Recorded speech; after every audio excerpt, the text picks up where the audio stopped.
Aloha everyone, my name is Lara Luca, and today I'm going to be spreading awareness about people of Serbia, our status in a society, and misrepresentation of my people in Western media. I will also talk about Serbian history and my personal experience as a person coming from this country. I would like to start with a question. Um, so, do you know where Serbia is? Russia, right? Not quite. People usually take Serbia for Siberia, that is um, area in southern Russia, but Serbia is a country on its own, and it lies in Balkan Peninsula in southeastern Europe.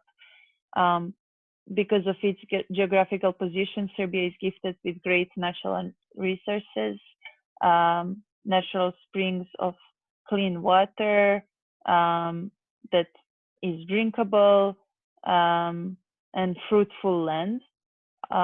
These resources are the reason why Serbian territory has been a target of the United States of America for the past couple of decades. Um, as the song says, let's get down to business. Um, Back in March of 1999, Serbia was brutally bombed by NATO organization in the operation that was called Allied Force, also known as Noble Anvil in United States, but in Serbia we simply called it NATO aggression. Why did we call it NATO aggression, and what was the reason for it? Well, today, by some countries recognized and some countries not recognized, Kosovo, once part of Serbia, had many Albanian people living on its territory, um, which is the reason why there was between um, many conflicts on the land of Kosovo, because there was many Albanian and many Serbian people there. There was a lot of conflicts between them, a lot of conflicts based on religion and um, ethnicity.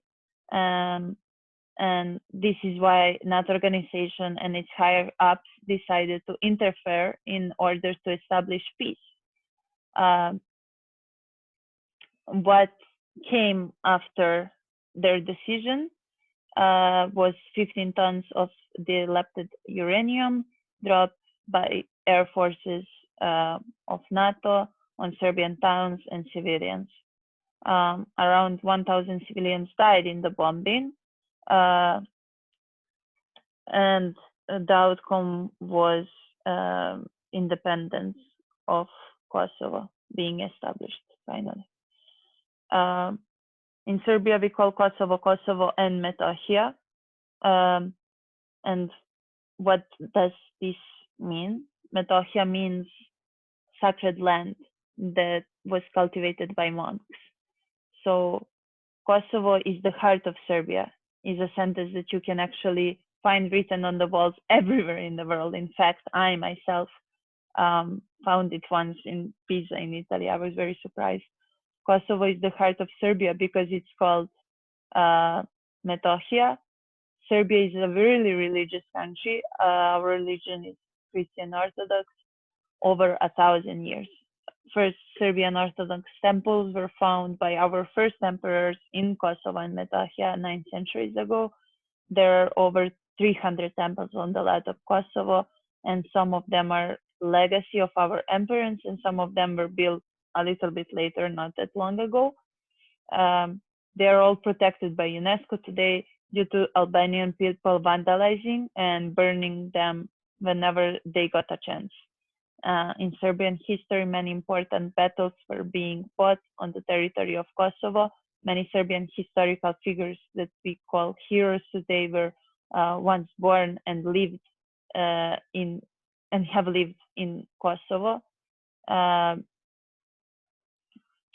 um, but this is not the only reason why we didn't want to give up on Kosovo that easily, and why we didn't want to give up without war, and why uh, we didn't give up on it until we literally got bombed on, is also because many Serbian people still live there, and it's part of our big part of our history and our culture.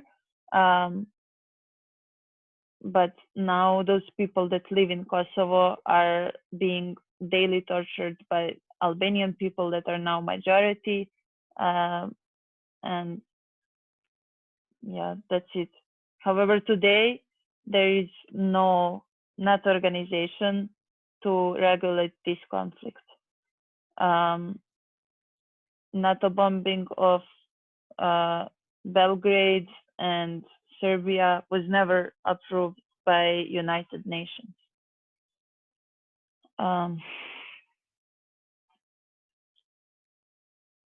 What is a picture of Serbian people in the USA and Western world in general today? Well, stereotypes about Serbian people in the Western world are based on stereotypes of Balkan as a civilization with a lack of development, where people often solve their conflicts through violence and war, a place that often requires interventions, like, for example, NATO bombing, interventions, and it is burden for great nations. Always in Western world, Serbian people are portrayed as Orthodox Slavs or simply heralds of Russian interests on Balkan. They are accused for dissolvence of Austro-Hungary. They are accused for starting a World War One, and they are also accused for forming Yugoslavia and for being preachers of communism in Europe, because they were part of United Federal Republic of Yugoslavia after World War II. So these are all the stereotypes about Serbian people, and the fact that in Hollywood and television industry of Western world, Serbian people are usually portrayed as antagonists does not help breaking these typical stereotypes. In 2011, Hollywood star Angelina Jolie directed a movie in the land of blood and honey. The movie follows the story of Bosnian Muslim woman that lived in 1995 in Bosnia during the war between Serbian and Bosnian people in Srebrenica, and a Serbian man and their love story. Serbian people were portrayed as monsters in this movie, obviously, because they were the ones starting this war, but nothing was said about why did they start this war and how did it occur and what Bosnian people did. Obviously, there were positive and negative reactions from both Serbian and Bosnian people, but the most common comment about the movie from both sides, Bosnian and Serbian, was that someone that is not coming from Balkan and has no relations to Balkan shouldn't make a movie about such a complex historical issue. Many important details were missed in the movie, and people found that very disrespectful. Angelina Jolie herself, in one of the promotion interviews, said that she is ashamed of how she had no idea of what people were going through in Balkan countries during the 90s. But it seems like she still has not enough knowledge of it. In the 50 Cent show Power can be found another example of Serbian people being portrayed in a ridiculously bizarre way. Antagonist of the story, Milan, is a Serbian drug dealer, which is, by the way, not really our thing. We don't, there's obviously criminals everywhere in this world, and there are criminals in Serbia, but we don't do that. There's no people that we know of that are Serbian and that are drug dealers. But yes, there was this guy Milan that was a drug dealer living in New York, and what makes him different and scarier than other drug dealers in New York is that he's a cannibal. So a person that is eating people, and yeah, what is even more ridiculous is that 50 Cent couldn't cast a Serbian person for this role, but chose an American person that spoke very bad Serbian with a very bad accent. So yeah, that's basically how Serbian people are portrayed. This is only two of many examples.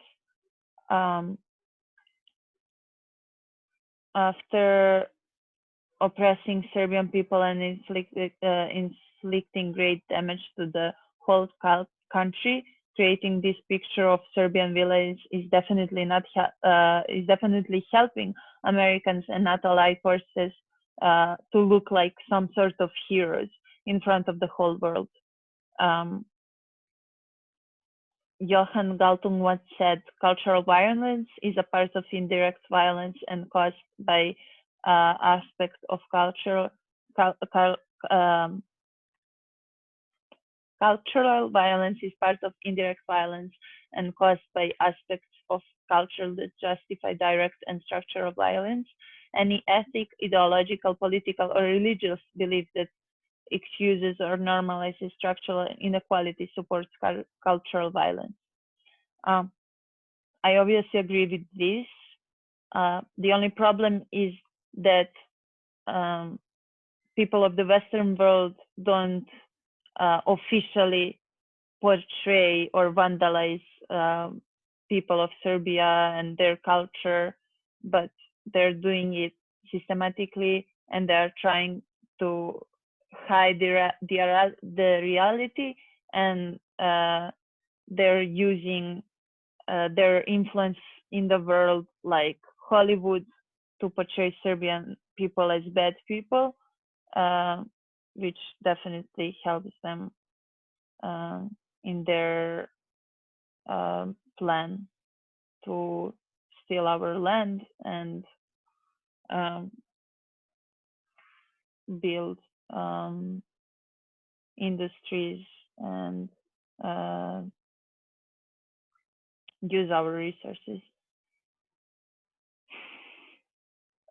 Serbia, however, is much more than its history with its neighbor countries, and is much more than cannibals and drug dealers and wars and vandals and not cultivated people. One of the things that young people these days are trying to put an accent on, young people like me, when talking to foreigners about Serbia, is sports and amazing Serbian athletes. Every year we have many junior and senior national teams or individual athletes coming back home with gold, silver, and bronze medals. One of our most famous athletes is Novak Djokovic, that is currently #1 on the ATP list. And Serbia has amazing men's water polo team. Serbia has amazing women's volleyball team, basketball, taekwondo, judo, wrestling, track and field, etc., etc. One of the greatest scientists and founders in history, Nikola Tesla, was also Serbian. Today, unfortunately, the name Tesla is associated with a car brand that was actually named after Mr. Nikola Tesla, because it is an electronic car, and Nikola Tesla found three-phase electric power. He also thought of wireless system and had ideas on about it much before it was actually invented. he invented remote control, radio frequency, usage of X-ray, etc. Serbia is also known for its hospitality and great food, and Serbian people are known for their sense of celebration. People from all over the world come back to Serbia after they visit it because Serbian people know how to celebrate and enjoy life. Um, Unfortunately, because of a hard living situation that many Serbian people face every day, many young people decide to go abroad. This is the case in the entire Balkans. So no matter where I go in the world, I always meet people that speak my language, which is very funny, I think. I'm one of many young people that chose life abroad instead of home. There are always people from Balkan, not only from Serbia, always shout about how people from Balkan, there's more people from Balkan living all over the world than in actual Balkan. And sadly, this might even be true. I'm not sure about it. People choose this way of life because of really low living standards in most of the countries of Balkan, and all of the wars and conflicts resulted with a drastic fall of the economic system over the years, which made people migrate in search for a better and more comfortable life. After telling you and providing you with all of this information, you might say that Serbia is not a really bad country.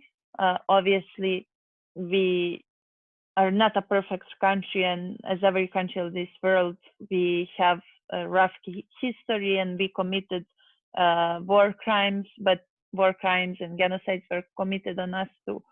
So my conclusion is that we definitely do not deserve to be judged, and our country does not deserve to be looked down on, or to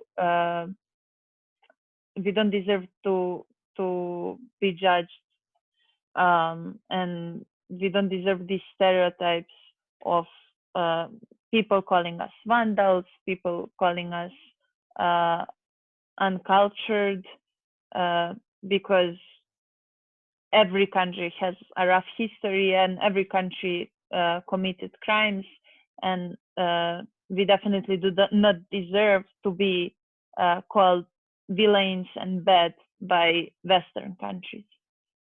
Thank you very much. I hope you enjoyed my presentation.